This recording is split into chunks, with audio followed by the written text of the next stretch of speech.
नमस्कार, मंथन मन में आपका स्वागत है। मैं वारिस मिर्जा। जी हाँ, आज हम बात कर रहे हैं वरुण गांधी की। पीलीभीत सांसद वरुण गांधी यूं तो पिछले साल 3600 आरोप अपनी ही पार्टी पर लगाते रहे, लेकिन पिछले 3 महीनों से वो चुपचाप है। अब लगता है कि उनकी बीजेपी से रार हो गई है।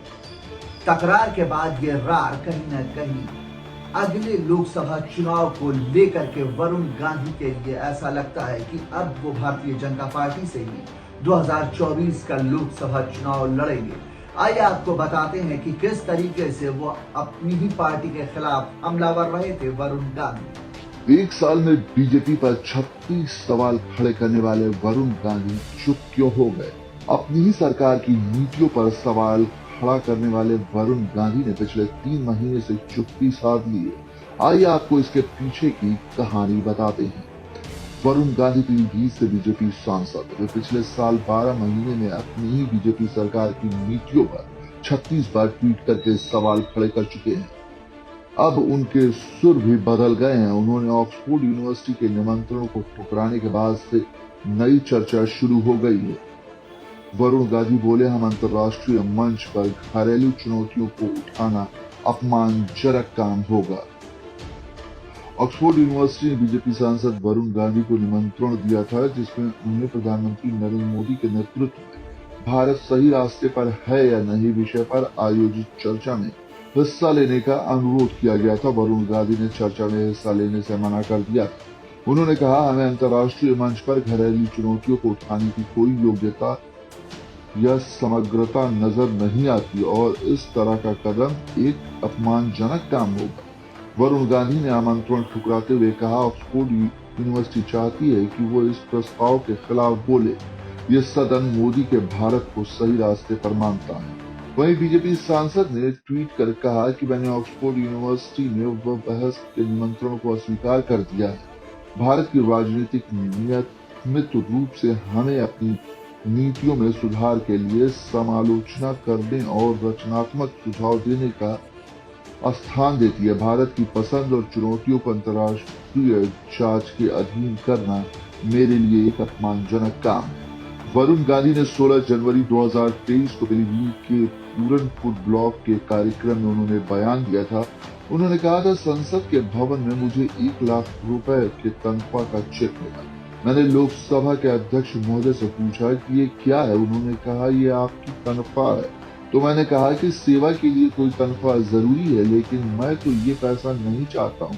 तब उन्होंने कहा कि हमारे यहाँ कोई प्रावधान नहीं है कि आपकी तनख्वाह को हम वापस लौटाएं। वरुण गांधी ने पंडित नेहरू से अपनी तुलना की थी। बीजेपी सांसद ने आगे कहा कि तब डॉक्टर मनमोहन सिंह थी, मैंने उनसे जाकर मिला। उनसे मैंने कहा कि ये सरकारी गाड़ी, ये बंगला और तनख्वाह मुझे नहीं चाहिए।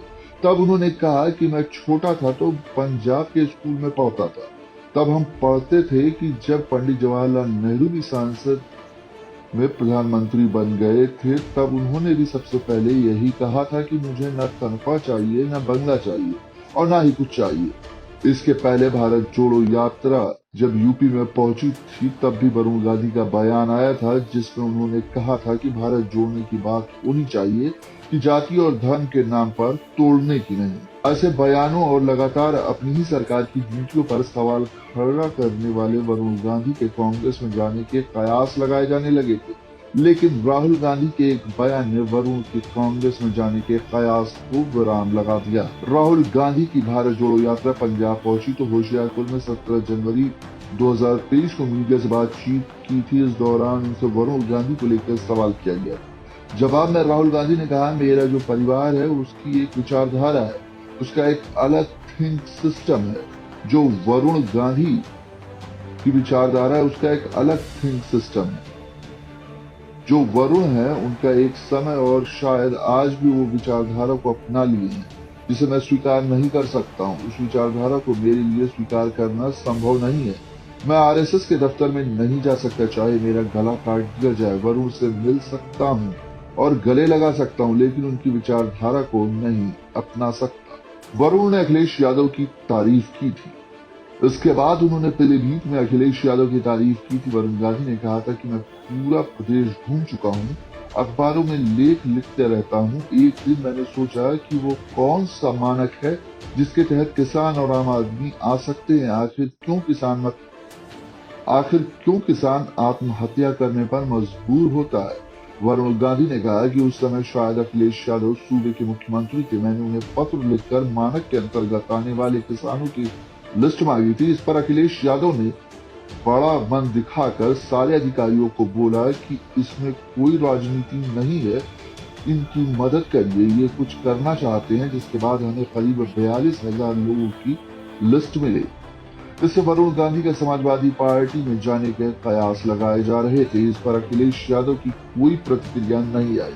इसके बाद वरुण गांधी शांत हो गए। सरकार की नीतियों पर ही पिछले 3 महीनों से सवाल नहीं खड़ा कर रहे हैं। उन्होंने 13 जनवरी 2023 को अंतिम पर शिक्षामित्रों के प्रदर्शन का वीडियो को ट्वीट करके सरकार पर सवाल खड़े किए थे। अब फिर उनके सुर बदल गए हैं। बीते 3 महीने से बीजेपी के खिलाफ वरुण गांधी कुछ नहीं बोल रहे हैं। पिछले सप्ताह वरुण गांधी के कार्यालय के बाहर उनके बीजेपी नेताओं के पोस्टर भी लगे दिखाई दिए।